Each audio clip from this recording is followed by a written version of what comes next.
Good evening and thanks for joining us. We begin with a staggering new milestone in the pandemic. The world has now surpassed 100 million known cases of the coronavirus, and more than 2.1 million people are known to have died from it.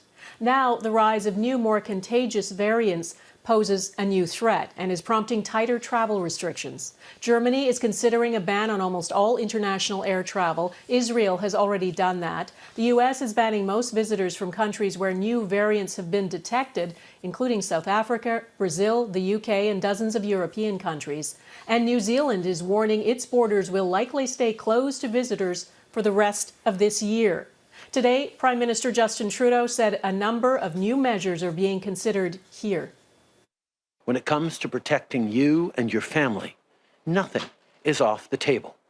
We will not hesitate to take even tougher measures if and when they're needed.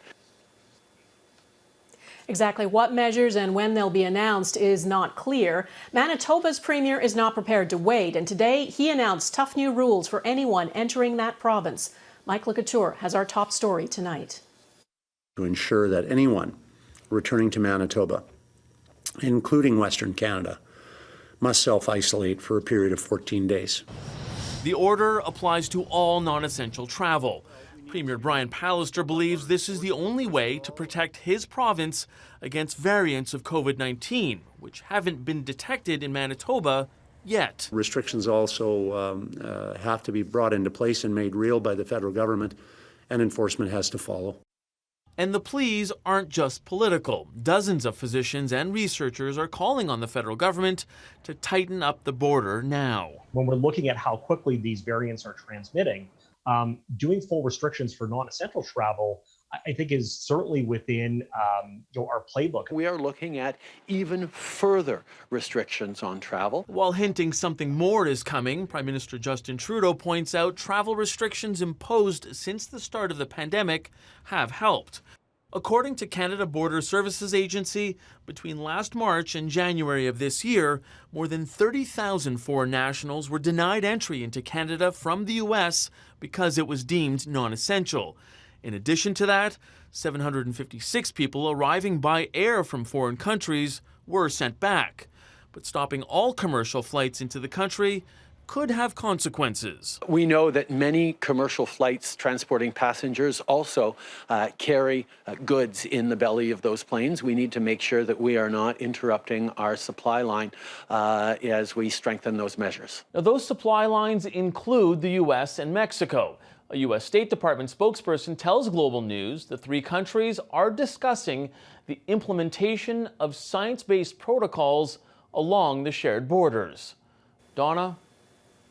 Okay, Mike Le Couteur in Ottawa, thanks. More cases of the new variants are being reported every day in Canada, including today, dozens of suspected cases in a care home in Ontario. A growing number of cases have no known link to someone who recently traveled from another country. That's an indication of community spread. Eric Sorensen explains what we know and don't know about the rise of these new variants. The news could hardly be worse for the Roberta Place long-term care home. More than 200 residents and staff were diagnosed in a rapid outbreak of COVID-19. More than 40 have died. The public health unit at first identified the UK variant in 7 cases. But across the region, it now reports an additional 99 positives for the UK variant, the majority from Roberta Place. The medical officer of health says these preliminary results suggest 2 cases have no known link to the recent outbreak. Roberta Place had something extraordinarily difficult to deal with just how rapidly this spread through the facilities. It moved very fast. I think that speaks to the nature of this UK variant, that it can do that. Across the country, COVID variant cases are climbing. British Columbia has detected both UK and South African variants. Modeling by Simon Fraser University researchers shows similar projections for the provinces with the most cases. The new variant in red may come later in Alberta, a little sooner and more aggressively in Ontario. But the national picture is this.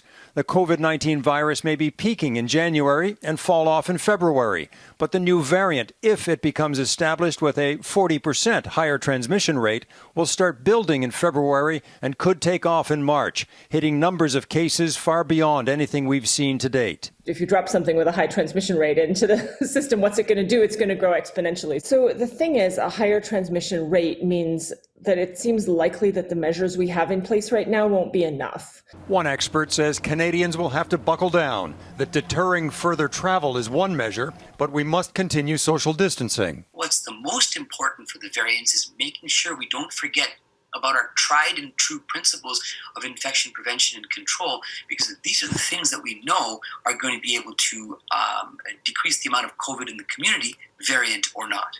There is increasing urgency to get vaccines distributed, especially for long-term care residents. But the persistence of COVID-19 and the rapid growth of the COVID variants will have to be dealt with before large-scale vaccinations can take place. Eric Sorensen, Global News, Toronto.